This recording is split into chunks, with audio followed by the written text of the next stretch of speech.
सभी पत्रकार साथियों को मेरा नमस्कार। पिछले कुछ दिनों से देश के अलग अलग हिस्सों में जो घटनाएं हो रही हैं वो इस देश की एकता और अखंडता के लिए भी, सांप्रदायिक सौहार्द के लिए भी, भाईचारे के लिए भी और देश की जो संस्कृति और सभ्यता है उसके लिए भी एक गंभीर खतरा बन गई है। और ये सारी घटनाएं ज़्यादातर उन्हीं राज्यों में हो रही हैं जहां पर भारतीय जनता पार्टी का शासन है। आपको याद होगा, गाय के नाम पर पिछले दिनों राजस्थान में एक मुस्लिम युवक को मार दिया गया, पहलू खान को। उसके बाद अभी झारखंड का मामला सामने आया है जिसके बारे में हमारे प्रभारी संजीव झा जी काफी विस्तार से बताएंगे। लेकिन बच्चा चोर के नाम पर 7 लोगों को मार दिया गया। जिन लोगों को मारा गया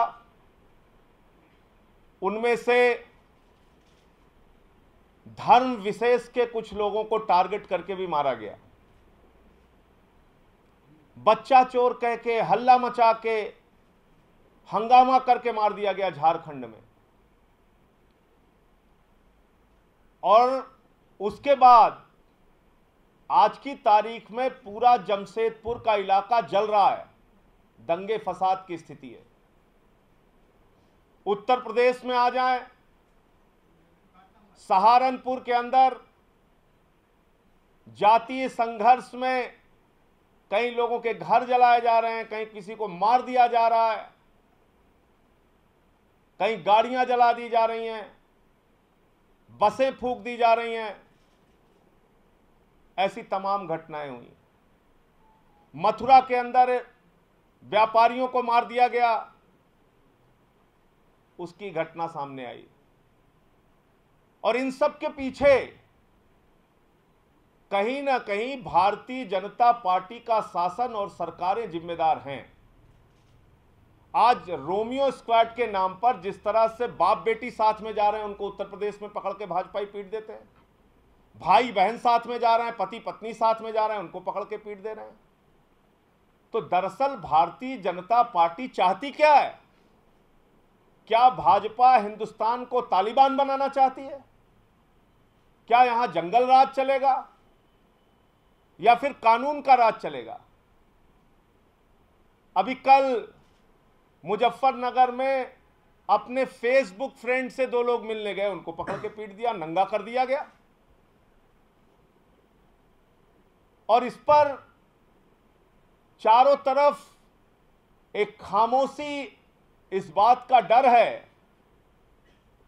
कि अगर यही परिस्थितियां चली तो आज मुसलमानों को टारगेट किया जा रहा है, कल सिखों को टारगेट किया जाएगा, फिर ईसाइयों को टारगेट किया जाएगा, फिर हिंदुओं को टारगेट किया जाएगा, फिर हमारे आपके घर में घुस के मारा जाएगा, फिर दलितों को टारगेट किया जाएगा। ये चलेगा। लेकिन इनके ऊपर सवाल कौन उठाएगा? अभी एक मामला नीरज साक्य का सामने आया। अब ये टीनू जैन है जो आईटी सेल का काम देखता था, आईटी सेल का पदाधिकारी था भारतीय जनता पार्टी का। ये सेक्स रैकेट के मामले में मध्य प्रदेश में फंसता है। इसका नाम कैलाश विजयवर्गीय के साथ आता है। फिर एक आईएसआई एजेंट पकड़ा जाता है, आईएसआई की जासूसी करने वाला पकड़ा जाता है। और वो ISI agent Bharatiya Janata party से जुड़ा है, उसका भी नाम कैलाश विजयवर्गीय के साथ आता है। आईएसआई की जासूसी करता है, भारतीय जनता पार्टी का नेता है, नाम ध्रुव सक्सेना है। गलती से इसके नाम में कहीं अहमद मोहम्मद कुछ लगा होता तो शायद देश के अंदर दंगे फसाद हो जाते। लेकिन क्योंकि नाम ध्रुव सक्सेना है, बीजेपी से जुड़ा है, इसलिए राष्ट्रवादी है, भले ही आईएसआई की एजेंटी करे। अभी नीरज साक्य नाम का एक व्यक्ति जो संघ का पदाधिकारी है, सेक्स रैकेट में पकड़ा जाता है। और इसका भी नाम कैलाश विजयवर्गीय के साथ आता है। इसकी भी ये फोटो है और वैसे भी आप इसका नाम कैलाश विजयवर्गीय के साथ आता है। तो कैलाश विजयवर्गीय जो भारतीय जनता पार्टी के महामंत्री पद को सुशोभित कर रहे हैं राष्ट्रीय स्तर पे, इतने बड़े नेता हैं बीजेपी के, उनके साथ सेक्स रैकेट चलाने वाला पकड़ा जाए, उनके साथ आईएसआई एजेंट आईएसआई की जासूसी करने वाला पकड़ा जाए, उनके साथ का व्यक्ति, लेकिन उस पर न कोई आवाज उठेगी देश में, न कोई कार्रवाई होगी। आम आदमी पार्टी का मानना है कि कैलाश विजयवर्गीय में और भारतीय जनता पार्टी में अगर जरा सी भी नैतिकता है तो कैलाश विजयवर्गीय को अपनी पार्टी से निकालकर बाहर करें। ऐसा व्यक्ति जिसका नाम सेक्स रैकेटियर से, आईएसआई की जासूसी करने वाले से और तमाम अपराधियों से समय समय पे जुड़ा और उसके कुछ साक्ष्य भी सामने आए, वो अभी भी बीजेपी में राष्ट्रीय महामंत्री के पद को और कई राज्यों के प्रभारी के पद को सुशोभित कर रहा है। इस पे भारतीय जनता पार्टी को जवाब देना चाहिए। दूसरा, गॉडमैन का मामला सामने आया है, केरला का। स्वयंभू भगवान, इस स्वयंभू भगवान के साथ क्या घटना हुई आपको बताने की जरूरत नहीं है, सारे मीडिया चैनलों ने, अखबारों ने, सबने छापा है, दिखाया है। और ये जो स्वयंभू भगवान है,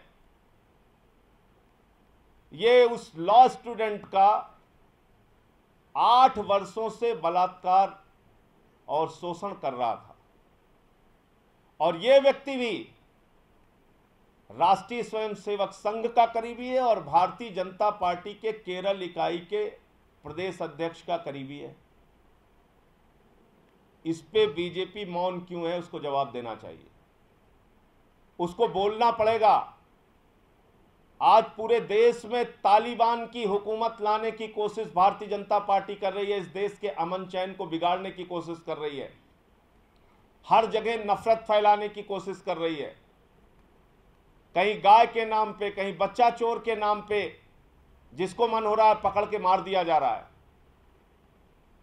तो मैं झारखंड वाली घटना पर भी संजीव जी से चाहूंगा कि वो अपनी बातें रखें। वहां के प्रभारी भी हैं हमारे विधायक संजीव झा जी, जो वहां के कार्यकर्ताओं से और साथियों से इन्होंने जानकारी ली है।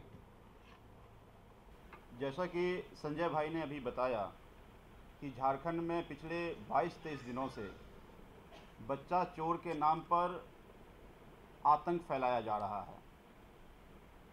अभी तक 21 घटनाएं हो चुकी हैं और आपको सुन के ताज्जुब होगा, जमशेदपुर जो मुख्यमंत्री का गृह क्षेत्र में गृह विधानसभा है, जमशेदपुर में 18 घटनाएं हो चुकी हैं, 12 लोगों की मौत हो चुकी है। आतंक का माहौल है, कहीं किसी तरह से किसी पे कोई कार्रवाई नहीं हुई है। अगर आपने वीडियो देखा होगा किस तरह से डराया जा रहा है, धमकाया जा रहा है, भीड़ के सामने मारा जा रहा है। जमशेदपुर के जादूगोड़ा जगह में पुलिस के सामने एक बूढ़ी औरत, 60 साल की बूढ़ी औरत रोती रह गई, उसके सामने 3 लोगों की मौत के घाट उतार दिया गया।